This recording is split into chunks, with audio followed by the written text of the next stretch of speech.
As a professional videographer, I've tried different lenses, and obviously each of them has its own pros and cons. But when it comes to YouTube videos, whether it's a dynamic vlog or kind of chill sit down like this one, I believe that there's one lens that comes really clutch, especially for the price you pay and the value you get. And I'm talking about Sigma 16mm 1.4.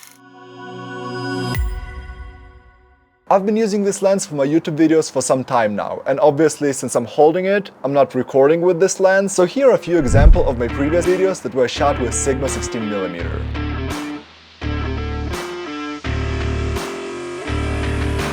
But I also filmed professional sport events with this lens, as well as some other work-related projects. There is a lot of good things about this lens, but I would like to focus on the three main ones. And the reason number one behind the success of this lens is the wide frame and depth of field. So usually when you have 30 or 50mm lens, you really have that nice blurry background that looks really cool and cinematic, but the problem is you will need to put your camera pretty far from the subject if you want to capture a lot of the subject. And if you want to film vlogs, you can't really even extend your arm far enough to hold a 30 or 50mm lens. And that's why this 16mm by Sigma allows you to put pretty much everything around you in a frame. And just to give you a quick example, my hand is extended right now and it's almost touching the lens. This is 17mm, so almost like 16mm Sigma, and you see there's a lot of room right here. If I put this camera to the 50mm, this is how it looks like, which is nice for some cinematic shots, but for YouTube versatility, 16mm might be a little better. The best part about it, even though I'm getting a lot of my stuff in a frame, I still can achieve that blurry smooth background that looks super clean and professional if I get close enough to the subject.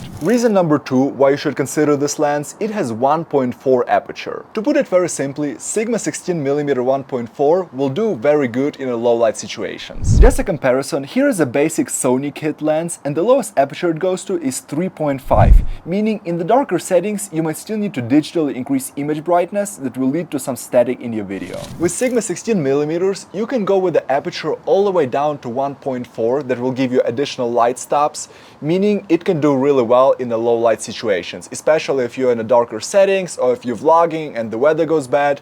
This lens can save your footage. And reason number three why I really like this lens is affordability and image quality. It is priced usually around $400 to $450, and the image quality you're getting for this price is insane. Here's a quick highlight that will include some of the scenes you saw previously where I was using this lens and my camera Sony FX30.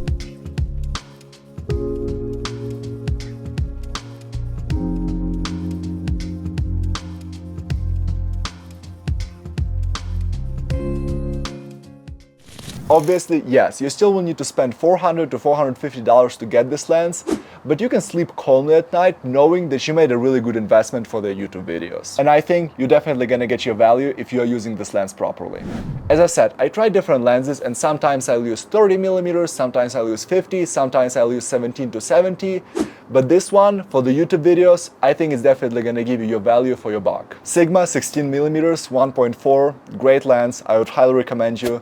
Make sure to follow for more videos like this one, and I'll see you in the next one.